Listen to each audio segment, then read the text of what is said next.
The 14th of September 1899, Volume 1. One morning, it was the day of the exaltation of the cross. My sweet Jesus transported me to the holy sites. And first, he told me many things about the virtue of the cross. I don't remember all, but just a few things. My beloved, do you want to be beautiful? The cross will give you the most beautiful features that can possibly be found, both in heaven and on earth, so much so as to enamour God, who contains all beauties within himself. Jesus continued, do you want to be filled with immense riches, not for a short time, but for all eternity? Well then, the cross will administer to you all kinds of riches, from the tiniest cents, which are the little crosses, up to the greatest amounts, which are the heavier crosses. Yet men are so greedy to earn a temporal penny, which they soon will have to leave, but do not give a thought to earning one eternal cent. And when I, having compassion for them, in seeing their carelessness for all that regards eternity, kindly offer them an opportunity. Instead of cherishing it, they get angry and offend me. What human madness! It seems that they understand it upside down. My beloved, in the cross are all the triumphs, all the victories, and the greatest gains. You must have no aim other than the cross, and it will be enough for you in everything. Today, I want to make you content. That cross which until now has not been enough to lay you on and crucify you completely is the cross that you have carried up to now. But since I have to crucify you completely, you need new crosses, which I will let descend upon you. So the cross you have had until now I will bring to heaven to show it to the whole celestial court as a pledge of your love. And I will make another one descend from heaven, a larger one, to be able to satisfy the ardent desires I have upon you. While Jesus was saying this, that cross which I had seen the other times made itself present before me. I took it and I laid myself on it. As I was in this way, the heavens opened, and St. John the Evangelist came down, carrying the cross that Jesus had indicated to me. The Queen Mother and many angels, when they arrived near me, lifted me from that cross and placed me over the one which they had brought me, which was much larger. Then an angel took the cross I had before and took it to heaven with him. After this, with his own hand, Jesus began to nail me to that cross. Queen Mama assisted me, while the angels and St. John were handing the nails. My sweet Jesus showed such contentment, such joy in crucifying me, that just to be able to give that contentment to Jesus, I would have suffered not only the cross, but yet more pains. It seemed to me that heaven was making new feasts for me in seeing the contentment of Jesus. Many souls were freed from purgatory and took flight toward heaven, and quite a few sinners were converted, because my divine spouse let everyone participate in the good of my sufferings. Who can tell then the intense pains I felt while being stretched so well over the cross and pierced through by the nails in my hands and feet, but especially the feet. The atrocity of the pains was such that they cannot be described. When they finished crucifying me and I felt I was swimming in the sea of pains and sufferings, Queen Mama said to Jesus, my son, today is a day of grace. I want you to let her share in all of your pains. There is nothing left but to pierce her heart through with the lance and renew for her the crown of thorns. So Jesus took the lance and pierced my heart through. The angels took a crown of thorns well thickened and handed it to the Most Holy Virgin, and she herself drove it into my head. What a memorable day that was for me. Of sufferings, yes, but of contentments, of unspeakable pains, but also of joy. It is enough to say that the intensity of the pains was such that for that entire day Jesus did not move from my side, but remained close to me, in order to sustain my nature, which was failing at the liveliness of the pains. Those souls from purgatory who had flown up to heaven descended together with the angels and surrounded my bed, cheering me with their canticles and thanking me affectionately, because through my sufferings I had freed them from those pains. It happened then that after 5 or 6 days of these intense pains, to my regret they began to diminish. And so I would solicit my beloved Jesus to renew the crucifixion, and he, sometimes quickly and sometimes with some delay, would be pleased to transport me to the holy sites and to let me share in the pains of his sorrowful passion. Now the crown of thorns, now the scourging, now the carrying of the cross to Calvary, now the crucifixion. Sometimes one mystery per day, and sometimes everything in one day as he pleased. This would be of highest pain and contentment for my soul, but it would become very bitter for me when the scene would change. Instead of I being the one who suffered, I would be the spectator, watching most loving Jesus suffer the pains of his sorrowful passion. Ah, how many times I found myself in the midst of the Jews together with Queen Mama, seeing my beloved Jesus suffer. Ah, yes, it is indeed true that it is easier for one to suffer himself than to see the beloved suffer. Other times I remember that in renewing these crucifixions, my sweet Jesus would say to me, "My beloved, the cross allows one to distinguish the reprobates from the predestined. Just as on the day of judgment the good will rejoice upon seeing the cross, so even now it can be seen whether one will be saved or lost. If, as the cross presents itself to the soul, she embraces it, carries it with resignation and patience, kissing and thanking that hand which is sending it, here is the sign that she is saved. If, on the contrary, as the cross is presented to her, she gets irritated, despises it, and even reaches the point of offending me, you can say that that's a sign that the soul is heading on the way to hell. So will the reprobates do on the day of judgment. Upon seeing the cross, they will grieve and curse. The cross tells everything.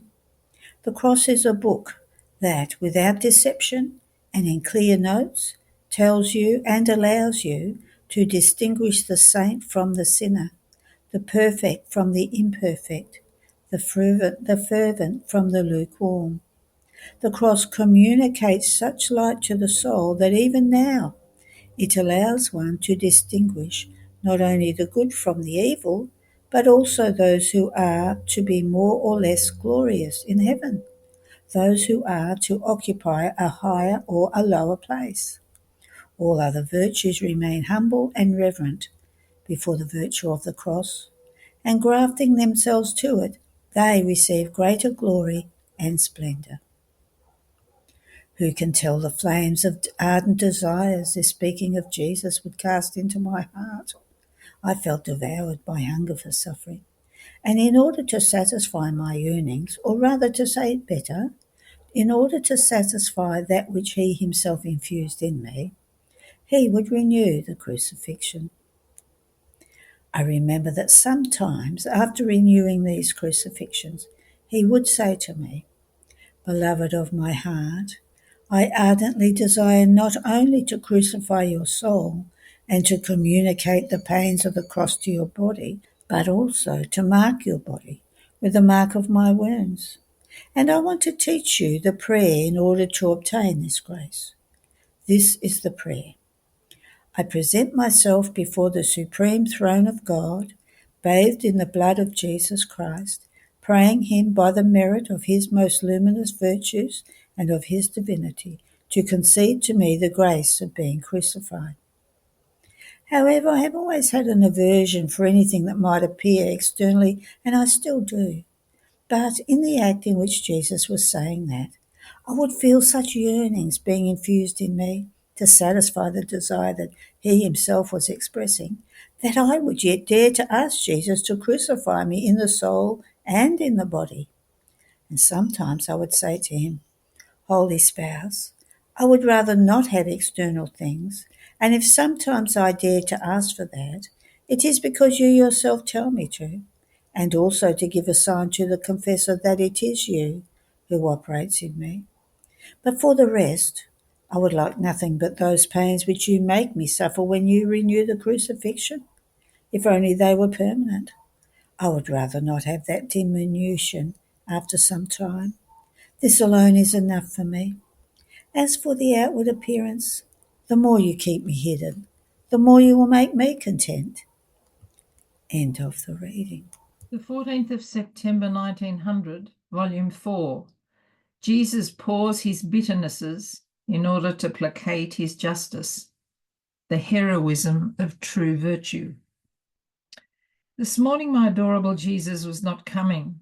Then, after much waiting, he made himself seen within my interior, using my heart as support and surrounding it with his arms, while leaning his most sacred head upon it, all afflicted, serious, in such a way as to impose silence and giving his back to the world.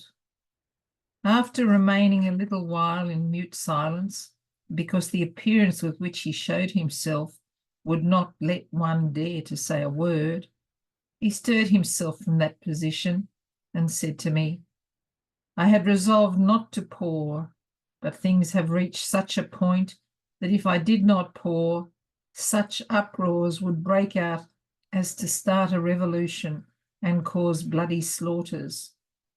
And I, yes, Lord, pour. This is my only desire, that you give vent to your wrath upon me and spare the creatures. So he poured a little bit. Then afterwards, as if he had relieved himself, he added, My daughter, I allowed myself to be brought to the slaughter like a lamb, and I remained mute before those who sacrificed me. The same will be for those few good of these times. However, this is the heroism of true virtue. Again he added, I poured, but even though I did, do you want me to pour a little more so I relieve myself more? And I, my Lord, don't even ask me. I am at your disposal. You can do with me whatever you want. So he poured again and disappeared, leaving me in suffering and content, thinking that I had relieved the pains of my beloved Jesus. End of the reading. The 14th of September 1901, Volume 4. The beginning and the end of our actions must be the love of God. After going through various days of privation, today as I was about to do my meditation, my mind was distracted in something else, and by means of light I comprehended that in going out of the body, the soul enters into God. But since God is most pure love, only when the soul is a complex of love, then does she enter into God. In fact, God receives no one into himself if she is not completely similar to him, and on finding her similar, he receives her and shares all of his qualities with her. So we shall be in God beyond the heavens, just as we are inside our rooms here. Now, it seemed to me that this could be done also during the course of our lives, so as to spare the fire of purgatory the toil, and ourselves the pain, and therefore be introduced immediately, with no interruption, into our highest good, God. It seemed to me that the nourishment of fire is wood, and the sign to be sure that the wood is reduced to fire is that it no longer produces smoke. Now the beginning and the end of all our actions must be the fire of the love of God. The wood which must nourish this fire is the crosses, the mortifications, the smoke that rises from the midst of the wood and fire is the passions, the inclinations, which often peep out. So the sign that everything is consumed into fire within us is that our passions remain in their place, and we no longer feel inclination toward all that does not regard God. It seems that with this, we will pass freely, with no obstacle, to dwell inside our God, and we will come to enjoy, even here below, paradise in advance. End of the reading. The 14th of September 1906, Volume 7. Jesus defends the soul who gives herself completely to him. The place of souls in the humanity of Jesus. This morning I was outside of myself and I saw baby Jesus within a mirror, so very clear and large, such that I could see him very well from any point at which I would place myself. I made a sign with my hand for him to come to me, and Jesus made a sign that I should go to him. In the meantime, I saw many devout people and priests as though placing themselves between me and him, and they were talking about me. I would not pay attention to them. My aim was my sweet Jesus. However, he came out from within that mirror all in a hurry and wanted to beat those who were talking, saying to them, "Nobody touch her, because when one touches one who loves me, I feel more offended than if he were touching me directly. I will show you how I know how to take part of one who gives herself completely to me and of her innocence." And he clasped me with one arm while threatening them with the other. I did not care at all that they would speak ill of me. I was only sorry that he wanted to beat them. And I said to him, "My sweet life, I do not want anyone to suffer because of me. And from this I will know whether you love me, if you calm yourself with them and do not beat them. Otherwise I will be discontent." So it seemed that he calmed himself, and he pulled me away from the midst of those people, taking me into himself. As I continued to see him no longer as a child, but crucified, I said to him, "My adorable good, since when you suffered the crucifixion, all souls had a place in your humanity, what was my place?" And he, "My daughter, the place of my loving souls was in my heart.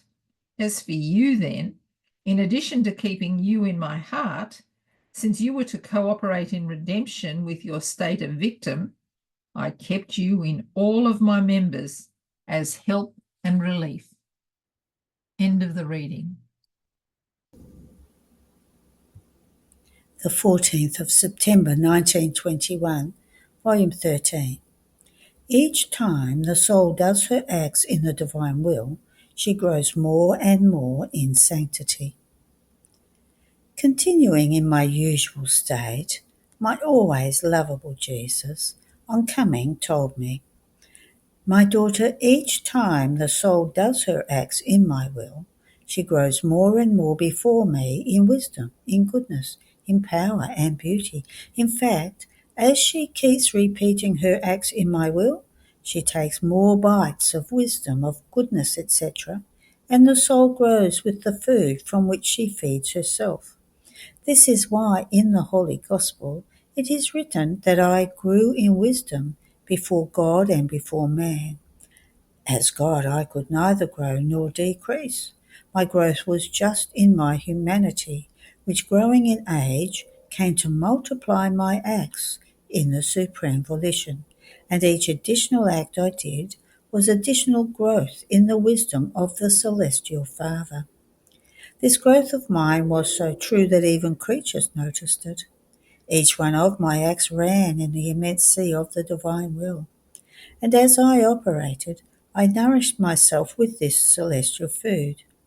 It would take too long to tell you about the seas of wisdom, of goodness, of beauty and power that my humanity swallowed in every additional act it performed. The same happens to the soul. My daughter, sanctity in the divine will grows in every instant. There is nothing that can escape from growing, and that the soul cannot let flow in the infinite sea of my will. The most indifferent things, sleep, food, work, etc., can enter into my will and take their place of honour as agents of my will.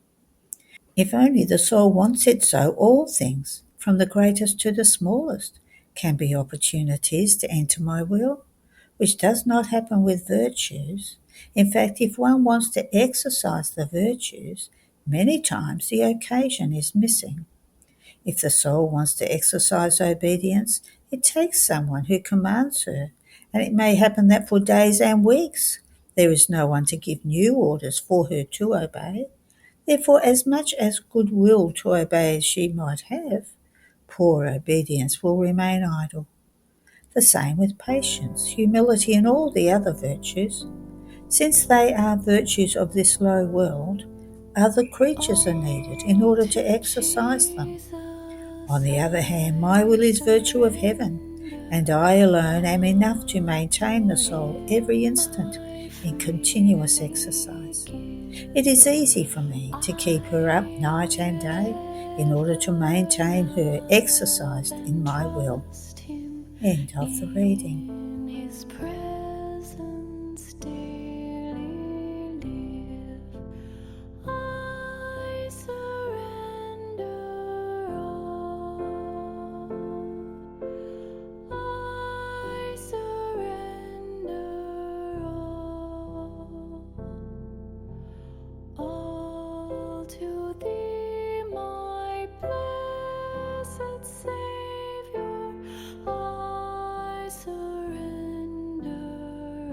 The 14th of September 1923, Volume 16. All creatures rotate around the sun. This is why man was created. Catastrophic consequences of sin. I was thinking of how all things rotate around the sun. The earth, ourselves, all creatures, the sea, the plants, in sum, everything. We all rotate around the sun. And because we rotate around the sun, we are illuminated and we receive its heat. So it pours its burning rays upon all, and by rotating around it, we and the whole creation enjoy its light and receive part of the effects and goods which the sun contains. Now, how many beings do not rotate around the divine sun?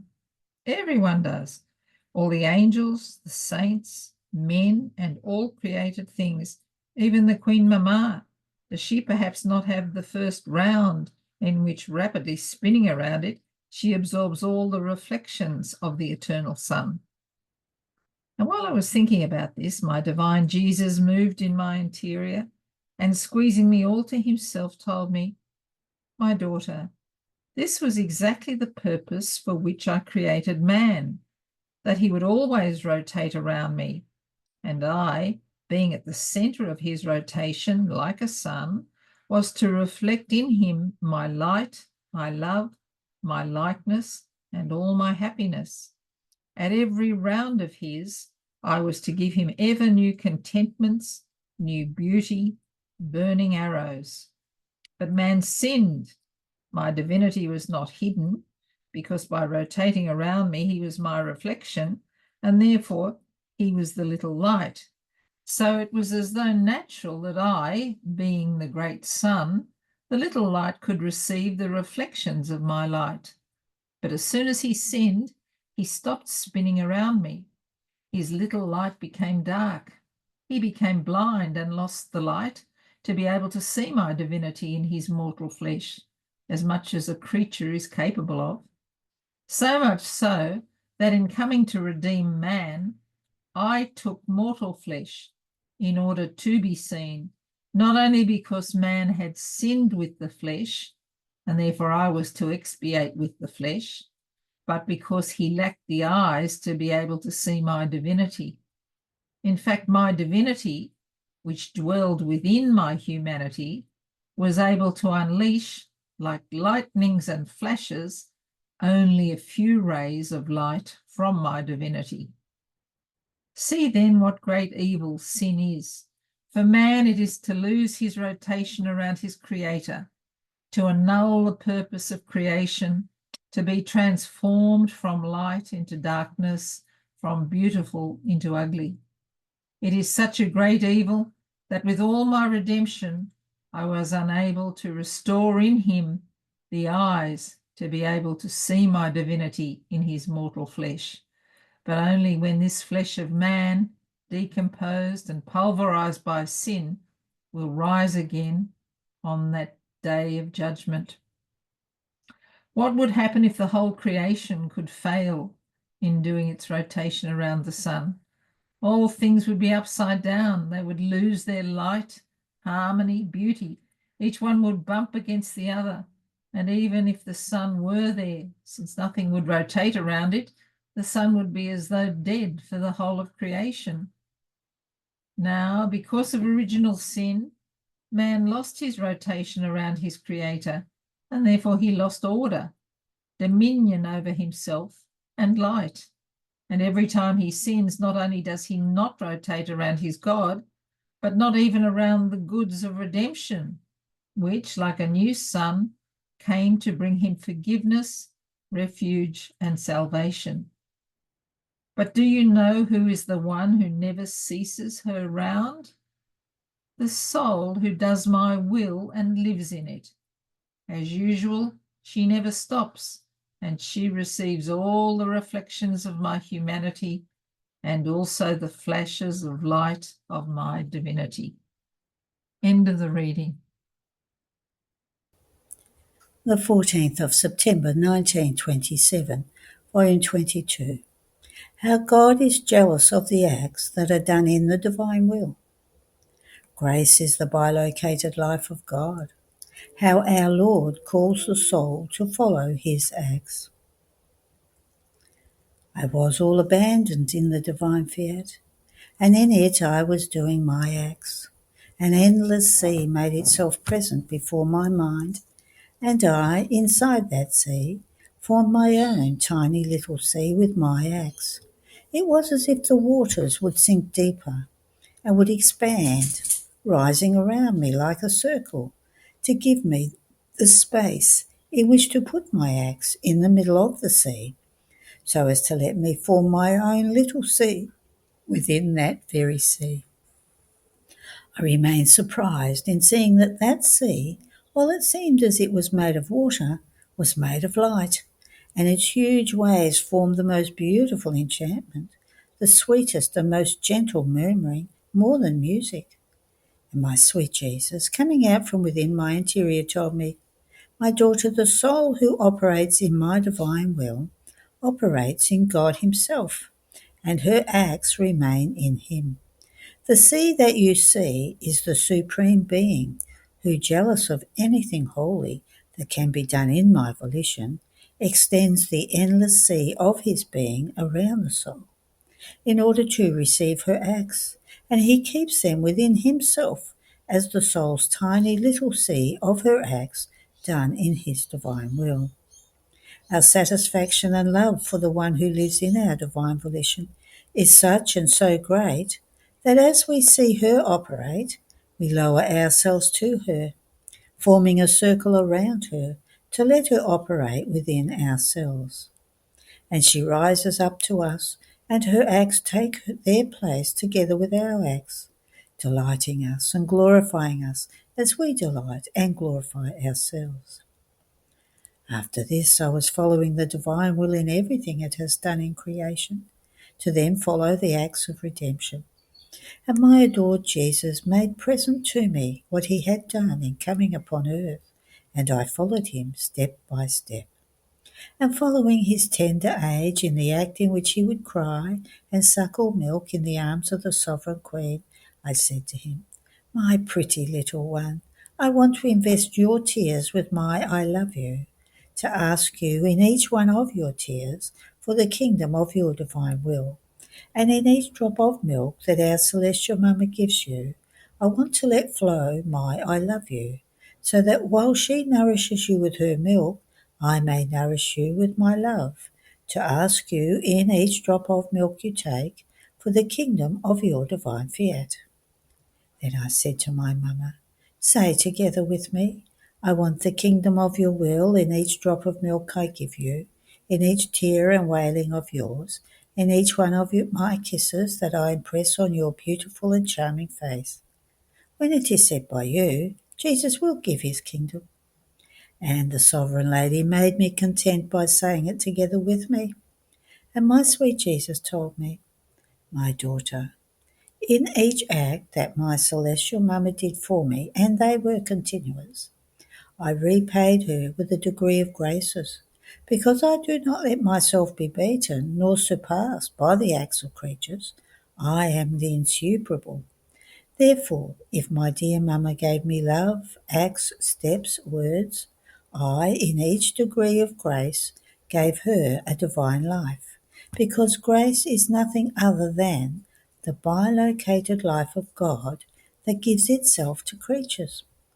What great difference between an act that a creature can give and a divine life that God gives at each of their acts.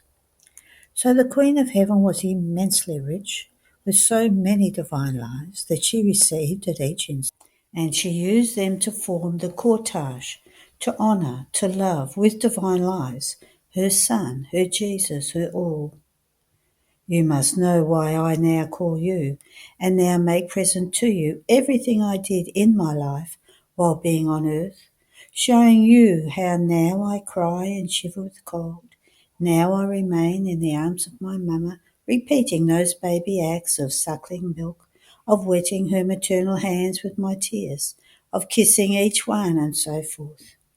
It is because I want your acts, your love, together with that of my mother, and that all my acts be followed by your acts, so that I may give to you too as many degrees of grace for as many acts as you do for me, and this for the decorum, honour, and cortege of my will, that wants to form its kingdom in you.